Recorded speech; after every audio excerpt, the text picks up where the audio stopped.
በጓደኞቻቸው ቅናት በመርዝ ተመርዘው የሞቱ አርቲስቶች።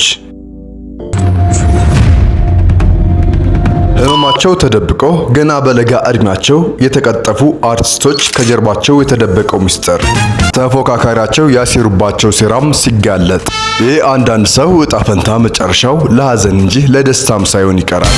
ተሳካላቸው፣ ቀን ወጣላቸው፣ ተወዳጅ ዝነኛ ሆኑ ተብሎ ጠብቆ ሞት አፈፍ ያደርጋቸዋል። ኬኔዲ መንገሻ ደም ተፍቶ ሞተ። አንጀት የሚያላውሰውን የአርቲስቶችን ታሪክ በሐሜት ፕላስ ዩቲዩብ ቻናል ወደ እናንተ ልናደርስ ወደድን። ኬኔዲ መንገሻ የኃይለ ሥላሴ ወዳጅ የነበሩት ጆን ኤፍ ኬኔዲ በሞቱበት ቀን ተወልዶ አያቱ ማስታወሻ እንዲሆን ብለው ኬኔዲ ብለው ይሰይሙታል። ኬኔዲ በሕይወት በነበረበትም ወቅትም 7 አልበሞችም መስራትም ችለዋል። ከአልበሞቹ መካከል በጥቂቱ በመላ ነው፣ ፋንታዬ፣ እኔ ልሁን ደና የሚሉ ተወዳጅ ሙዚቃዎችም ይገኙበታል።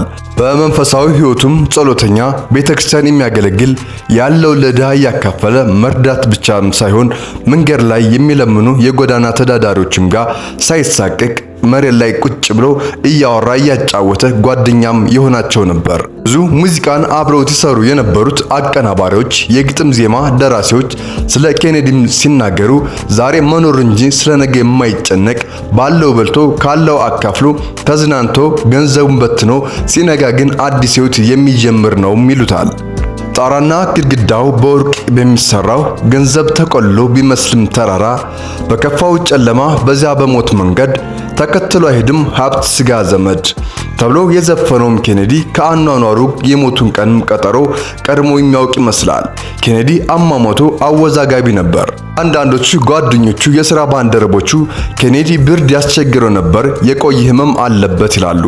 አንዳንዶቹ ደግሞ በመጨረሻ ሰዓትም ስለ ሞቱ፣ ስለ ተስፋ መቁረጥም፣ ስለ ብቸኝነት ካልዘፈንኩ ይል ነበርም ይሉታል። አንድ ነኝ በሚለው ዘፈኑም አንድ ነኝ አጋዥ ዘመድ የለኝ፣ ትከሻ የሚሆነኝ አይዞ አለው ሚለኝ፣ አልጠና ሆድም አይጠብቀኝ፣ ፍቅሬም ተለየችኝ፣ ሁለት ያጣሁንኩኝ እያለ ኬኔዲ አልበሙን በፍቅር ዘፈኖቹ ጀምሮ ወደ ሞቱ ሲቃረብ ሐዘን ያጠላባቸው ዘፈኖችን ሲዘፍንም ሞቱ ታውቆት ነበር እንደም ያስብላል። የኬኔዲ ወላጅ አባት ወደ ሙዚቃው ሕይወት ከሚገባም ይልቅ በመንፈሳዊ ሕይወቱ ዲያቆን ሆኖ እንዲያገለግል ፍላጎት ነበራቸው። ታዲያ ወላጅ አባቱ ልጅ ተጠንቀቅ ያለፈልህ ሲመስላቸው የሚመቀኙህ ብዙ ናቸውም ይሉት ነበር። ምናልባት ኬኔዲ መንገሻ ወደ ሙዚቃው ሕይወት ሲገባ ወደ ሞቱ እየሄደ እንደሆነ ታውቋቸው ስጋት ገብቷቸው ይሆናል። በዚህም ነው ኬኔዲ ሞቱ በወቅቱ እጅግ ዝነኛ ከነበሩ አርቲስቶች ጋር ስሙ መነሳቱ። ነገር እኮ እንደዚህ ነው። ያኔ ኬኔዲ ለዝብ ባለ ዜማዎቹ የሕዝብን ልብ መስረቅ ሲጀምር ሌሎች ጓደኞቹ እነሱን ያስረሳቸው መሰላቸው። የነሱ ዝናና ስም ያስረሳቸው መሰላቸውና ዝናቸውን የቀማቸው ያልተሰማቸው። እናም ኬኔዲ ላይ ቂም ያዙበት። ይህ ታሪክ እንመለስበታለን። ኬኔዲ ድንገት የገጠመው ስም የለሽ በሽታ፣ ይህን የማይባል በሽታ በሰውነቱም እየተቀጣጠለ በአፉ ደም ይተፋ ነበር። የትኛውም ሆስፒታል ቢሄድም በሽታውን ያገኙለት አልቻሉም ነበረ። በመጨረሻም በሚወደው ካፉ የማይጠፋው ገብርኤልን እያለ ሳይምሉ የማያውቀው አረፈ ገብርኤል ተብሎ ካለመኑት መኪናው እንኳን እስከ መስጠት ወደዋልም የማይለው በገብርኤል ቀን ሐምሌ 5 ቀን 1985 ዓመተ ምህረት ከዚህ ዓለም ገና ስራዎቹ ሳይጠገቡ ብዙም ከሱ እንደተጠበቁ ለአንድና ለመጨረሻ ጊዜ ሕይወቱ አለፈ።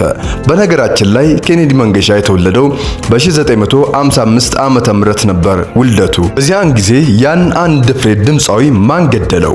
በሽታው ምንድነው ተብሎ ሲጠየቅም መልስ የለም። ቀደም ብለን ወደ ጀመርነው ወግ እንመልሳችሁ። በተወለደበት ዘመን ያኔ ድምፃውያን ድንገት ድምጻቸው ይጠፋል። ለምን ካላችሁ በጊዜው የነበሩ ዝነኛ ሌላ ዝነኛ እንዲያልፍ ስለማይፈልጉ ነው ሚስጥሩ።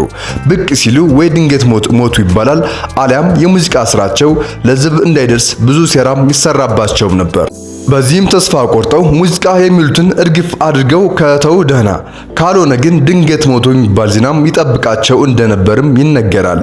ከሞቱም በኋላ ጓደኞቻቸው መጠጥ ላይ መርዝ በመመረዝ ነው የሚሞቱት የሚልም ጭምጭምታም ይሰማ እንደነበርም መቼም የአደባባይ ምስጢር ነው። ያም ሆነ ይህ ምንም ቢወራ ኬኔዲን ከሞት አይመልሰውምና በቁሞ ሲሰቃይ ያልጠየቀኝን ሰው ስሞት ቢያለቅስልኝ ካፈር አያድነኝ ብለዋል። እሱም አንዲት በሚያውቃት ዜማው ሚኪያ ባይሉ የዘጠናዎቹ ሴት ኮከብ ዘፋኝ ሚኪያ ባይሉ ገና በወጣትነቷ ኤልያስ መልካን እስክታገኝ ድረስ መልበስ፣ መብላት፣ መጠጣት ሳያምራት ቤተሰቦቿን እያስቸገረች ከምትሰራው ገንዘብ እየቆጠበችም አልበም የሰራችም ወጣት ጠንካራ ሴት ነበረች። ከሰራቻቸው ተወዳጅ ስራዎች መሃልም አይኔን ስከድን፣ ስበቤ፣ ላንተ ስል፣ አታስገድደኝ፣ የማነ ቀብራራ፣ ደለለኝ የሚሉ ተጠቃሾች ናቸው። ያኔ ሙዚቀኝነት ብዙም የማያበላበት ጊዜ ነበርና ከዘፈኑም ባሻገር አስተማሪነትም ትሰራ እንደነበርም ድንገት እውቅናን ካገኘች በኋላም ሴቶችና ህፃናት ላይ መስራት እንደምትፈልግ እንደነበርም በአንድ ቃለ መጠይቅ ላይም ገልጻለች። ሚኪያ ባይሉ ልክ እንደ ኬኔዲ መንገሻ ከማብራቷ የረገፈች ኮከብ ነበረች። ያወጣችው አልበም አንዳንድ እያለች ክሊፕ እየሰራችላቸው ከአልበሟ በተጨማሪም በሙዚቃ ክሊፓም ይበልጥ ተወዳጅነትን እያገኘች ስትመጣም መንስኤው ባልታወቀ ህመም ትያዛለች። ከዛም ማንም ሳይጠብቃት በታመመችበት በሶስተኛ ቀኑም ታህሳስ 16 ጠዋት ላይ ወደማይቀርበት ለአንድና ለመጨረሻ ጊዜ ይችን ዓለም ትሰናበታታለች። ሞቷ መንስኤ የሚሆነው ህመሟ የደም ስር መቆጣት እንደሆነም በወቅቱ ሞቱም ዜናም ተሰማ። አብሮ ተገልጾ የነበረውም ቢሆንም የህመሟ መንስኤ ተመርዛ እንደሞተች ግን ብዙ ወሬዎችም ይሰሙም ነበር። ያኔ በወቅቱ የጠሉትን ሰው ማሳበድ፣ መመረዝ ፋሽን የመሰለበት ጊዜም ነበር። ሚኪያ ባይሉ ብዙ ተስፋ፣ ህልም፣ ራዕይ የነበራት ወጣት ሴት ነበረች። እስካሁን በህይወት ብትኖር ምን አይነት ስራዎችን ልታስደምጠን እንደምትችል መገመት ከባድ አይመስለኝም።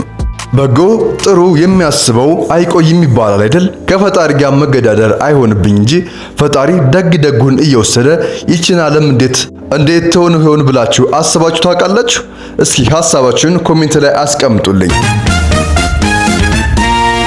ድምፃዊ ኪሮስ አለማየሁ ጣፋጭ ትግረኛ ስራዎችን በማቅረብ የሚታወቀው ክብር ዶክተር ኪሮስ አለማየሁ ከሰራቸው ስራዎችም ሰላም ሐዋ፣ አይ ቁንጅና፣ አይንቄይ፣ ፈሰስ፣ ሰላም ሐዋ ከብዙዎች ጥቂቶቹ ተጠቃሽ ስራዎቹ ናቸው።